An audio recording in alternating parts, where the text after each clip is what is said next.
Hey everyone, what's up? This is URI'S for Guerrilla Poker. If you haven't heard, I am making a exploitative cash game course for UPSWING Poker. Check that out on UPSWING's YouTube channel, or there are links on the Guerrilla Poker website. It's coming out on the 25th of April. Moving on to poker, I've gotten several requests recently for some content that's more appropriate to like NL100, NL200 level players, not so much analyzing the best in the world. Even though I think the best in the world is still appropriate, like there's still knowledge to be gained there. So I'm going to do something it's more focused on low stakes today. So if you guys are high stakes players, this video is probably not for you. And yeah, let's get into analyzing some low stakes poker hands. So what I'm going to do is go over the 2+2 poker forum and just kind of answer questions that are posted in the low stakes forum, thinking that these are probably the types of things that you guys would like to understand better. So starting out, player says button is 26, 14, 5 and 150 hands. And what do I do on the flop? Pretty much. And the action is this. UTG limps. He is 32 big blinds deep. Button over limps. Hero raises big and button calls. And then it's 8-3-4 two-tone and hero has jacks. And the question is what to do here against the button. So I think the answer here is fairly straightforward. And to understand the answer, I think even more important is to understand the situation. Because this is an isolated pot versus a limper, it's a bit tough. This is probably something you haven't studied if you're doing any studying. So you have to think what situation this hand is like. And for that, we want to think both about ranges and about SPR, stack to pot ratio. In terms of ranges, because hero raised really big and the button called, this is a bit similar to a 3-bet pot. The button's fairly likely to have, suited connectors, suited aces, pocket pairs. And I would say like maybe has jacks or tens or high suited broadways, but those hands are very high likelihood to isolate the limper.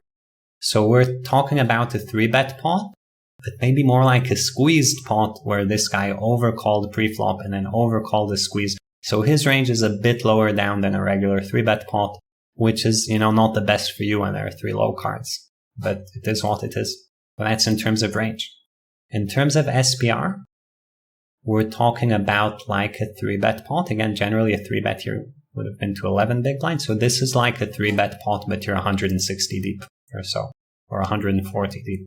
So imagine you had a deep stacked 3-bet pot with jacks on 8-3-4 two-tone. How do you play jacks here? The first thing to understand is what kind of pot size you want with jacks.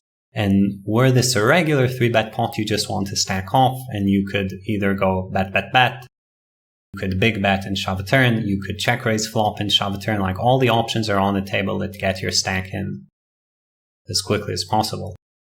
But once we make it more of a deep stacked spot, the question jumps out, is jack still good enough to stack off? And that's something you're going to have to answer yourself and kind of learn with experience.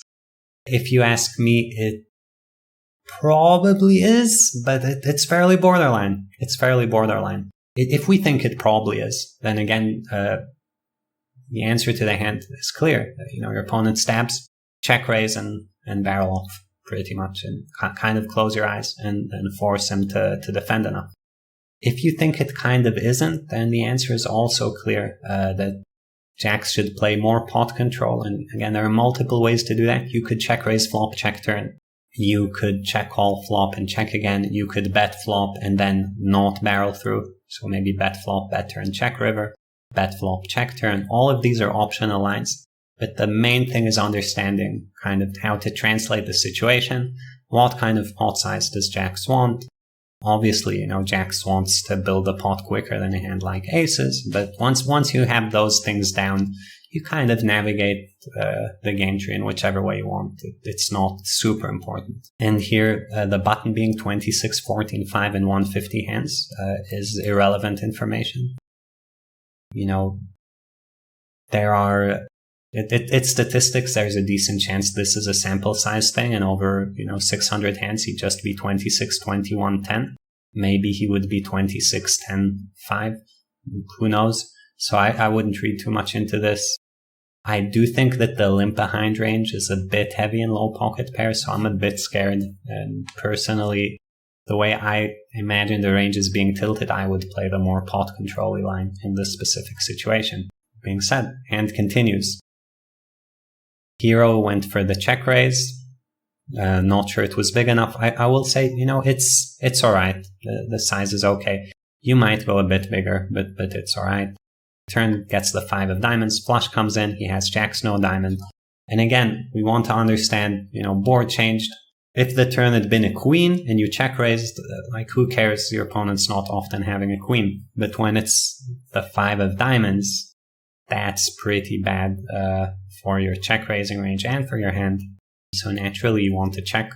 The main reason this kind of question gets asked, in my eyes, is either hero is unsure because he's used to check raising lots of flush draws and he doesn't understand that in 3-bet pots he just doesn't have lots of flush draws in 3-bet pots, right? So this is not a spot where his range is centered around flush draws, it's more centered around overpairs. Sometimes there's an emotional attachment issue, like you have an overpair, you check raise the low board, you don't want to let go, but you need to let go. You need to check and cross your fingers, and if your opponent starts betting, there's no good answer with a hand strength like this, right? You're just kind of screwed. As played, hero decided to keep barreling turn, which I dislike very much.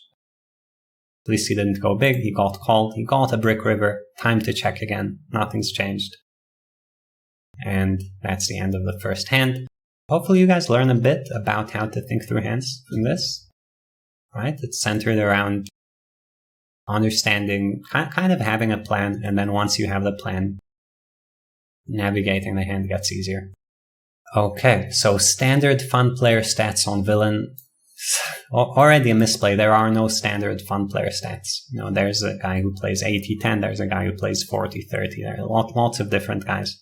So button raises to 2 big blinds, hero raises to 9, button calls. So we have a 3-bet, button's 80 deep, some recreational player, so probably hero just has a high VPIP read. We get the jack 4-5 two-tone board, hero bets small, button raises huge, hero shoves, button calls. And he is asking, should this call? Solver wants us to jam 90% of the time. Very non-important question. Generally, you do want to shove with ace-jack here almost always, because at this SPR, again, if we have a game plan for ace-jack, it's to get our stack in. Our opponent raising doesn't change that, and ace-jack is one of the more vulnerable value hands you have. Right? If you had something like pocket jacks and you got raised, go ahead and call. But ace-jack is not a hand that's super happy to see a turn, so makes a ton of sense to get in, and especially when your opponent just sizes very big. There's not much maneuvering room for developing a calling range, so you kind of have to shove or fold either way. So easy get in, wouldn't think about it twice. I don't care what the results are, but since hero asked, he probably lost, and he did lose to 2-pair. But yeah, just stack all. There's nothing very much important going on here. See the third hand, button raises to 2 big blinds, hero calls with 3-9 of diamonds. Faces a big bet on queen 10-9 two-tone. He decides to check raise and then overbet the turn 4 and then not sure what to do on the 4 river. And he's saying river seems like a check, but now I'm thinking we misplayed this earlier. Thoughts? I think though that's an accurate description of the situation. So, check raising versus a big bet here, I don't think this is a hand I would be very excited to do that with. It's okay, right, to have a pair plus flush draw is a deceptive type of hand to play in general.